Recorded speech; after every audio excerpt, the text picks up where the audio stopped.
Welcome to What's New, your channel for everyday solutions. Be sure to subscribe, share and like our videos. This is What's New. The saltiest foods may surprise you. By Steven Reinberg. You probably know that Americans consume way too much salt, but a new U.S. government report points the finger at some surprising sources of salt in the diet. The report said the top 5 culprits were bread, pizza, sandwiches, cold cuts and cured meats, soup. Surprisingly, potato chips, pretzels and other obviously salty snacks didn't make it into the top 5, though they did ring in at number 7. Most Americans are consuming too much salt and it's coming from a lot of commonly consumed foods. About 25 foods contribute the majority of salt, said lead researcher Zerleen Quader. She's an analyst from the U.S. Centers for Disease Control and Prevention. Knowing which foods contribute the most salt is important for reducing your salt intake, she said. Sodium is an essential mineral that helps the body maintain fluid balance, according to the American Heart Association. But, too much in the diet increases the risk for high blood pressure, which in turn boosts the risk for heart attack and stroke. Table salt contains about 40% sodium. 1 teaspoon of table salt has 2,300 milligrams, mg, of sodium, which is the maximum amount recommended by health experts. The new CDC report found that in 2013 to 2014, Americans consumed about 3,400 milligrams of salt daily. That far exceeds the recommended amount, and is more than double the American Heart Association's ideal intake of 1,500 milligrams daily. And, clearly, all that salt doesn't come from the salt shaker.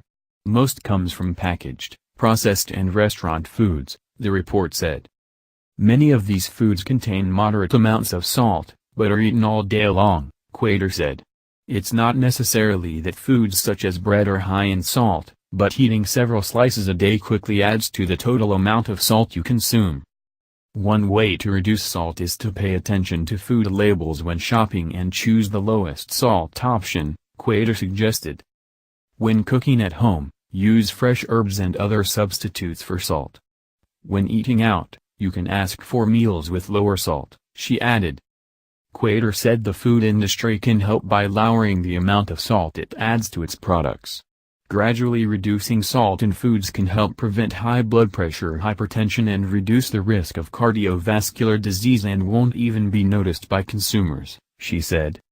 The CDC researchers found that 44% of the salt people eat comes from just 10 foods.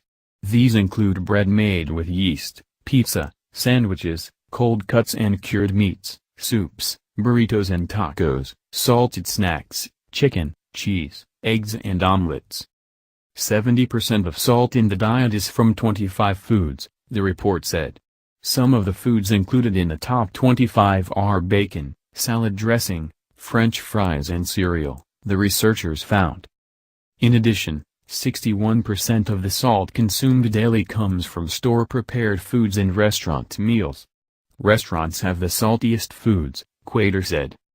Processed foods not only raise blood pressure, but may also increase the risk for cancer, one nutritionist said.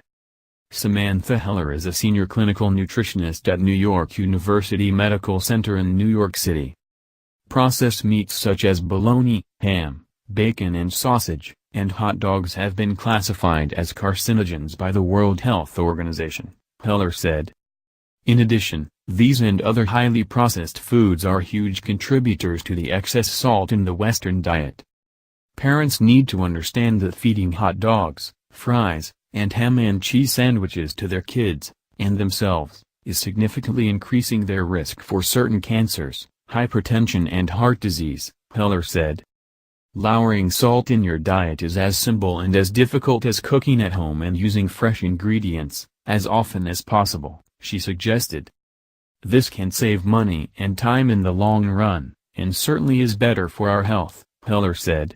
It may take some time to repattern your shopping and eating habits, but your health is worth it.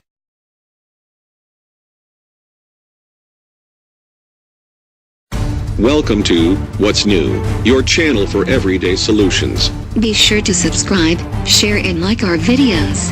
This is What's New.